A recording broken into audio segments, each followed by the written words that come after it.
Έρχονται στο φαρμακείο πολλές κυρίες που έχουν κάνει ενέσιμες θεραπείες και μου λένε μετά από λίγο διάστημα, Ιωάννα, δεν είναι το αποτέλεσμα που περίμενα. Γιατί δεν έχει τόση διάρκεια? Και τους ρωτάω εγώ, κάνεις skincare, χρησιμοποιείς σωστά προϊόντα για καθαρισμό, ενυδάτωση και αν χρειάζεται και αντιγύρανση? Και μου λένε, έχω κάνει ενέσιμη θεραπεία. Τι τους απαντάς?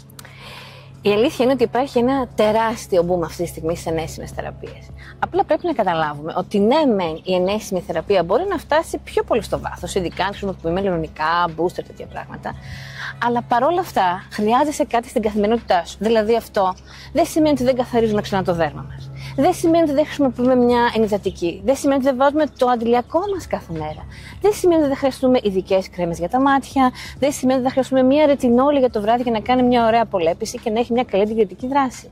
Δηλαδή, είναι σαν να βάφουμε ένα σπίτι το πάνω-πάνω και να μην έχουμε καλά θεμέλια.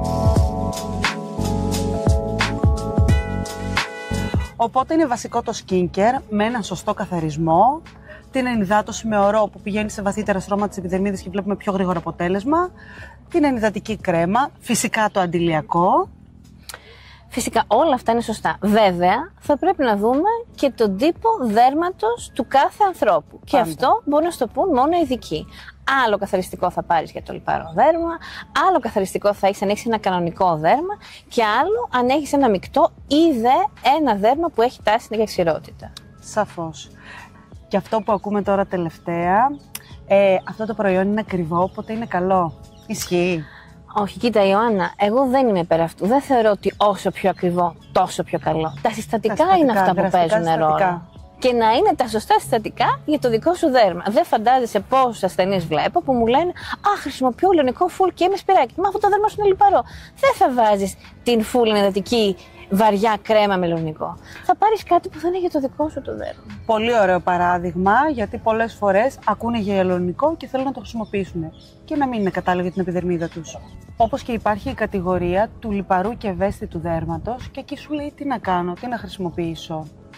Εκεί θα είσαι λοιπόν ακόμα πιο προσεκτικός, δηλαδή θα χρειαστούν προϊόντα τα οποία δεν ερεθίζουν ιδιαίτερα το δέρμα και ακόμα ξεκινάς από τα αντιλιακά που είναι για ευαίσθητο δέρμα, ειδικοί οροί που είναι μόνο για ευαίσθητο δέρμα, κρέμες και αναρωτιέμαι τι είναι τελικά το ευαίσθητο δέρμα, μήπως αυτός ο άνθρωπος έχει μια ροδόχρωο ακμή και θέλει μια ειδική θεραπεία γι' αυτό πέρα από το βασικό skincare.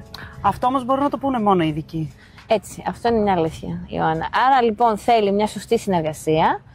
Και όχι να ψάχνουμε στο ίντερνετ απλά τι μας αρέσει, να πηγαίνουμε στους ειδικούς, να μας δίνουν σωστές κατευθύνσεις. Σίγουρα αυτό θα μας γλιτώσει με πάρα πολλά χρήματα. Πιστεύεις ότι μια κυρία η οποία κάνει τις ενέσιμες θεραπείες, κάνει και σωστό skincare, κάποια συμπληρώματα διατροφής μπορεί να τη βοηθήσουν παραπάνω? Φυσικά. Καταρχήν, το κλασικό tip είναι ότι κάποια που κάνει Botox θα πάρει λίγο ψευδάργυρο. Έτσι ακριβώς, ναι. Όχι μόνο αυτό. Η βιταμίνη C θα μας βοηθήσει να έχουμε πιο λαμπερό δέρμα.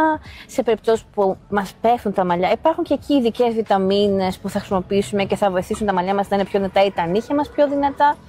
Και εκεί πάλι θα είναι εξατομικευμένη η προσέγγιση, ανάλογα με τις ελλείψεις που μπορεί να έχουμε και ανάλογα με τα συμπτώματα που βλέπουμε. Ναι. Οπότε, ενέσιμες θεραπείες, skincare, καθώς και κάποια συμπληρώματα διατροφής εξατομικευμένα, νομίζω φέρνουν το καλύτερο αποτέλεσμα. Έτσι ακριβώς είναι, Ιωάννα.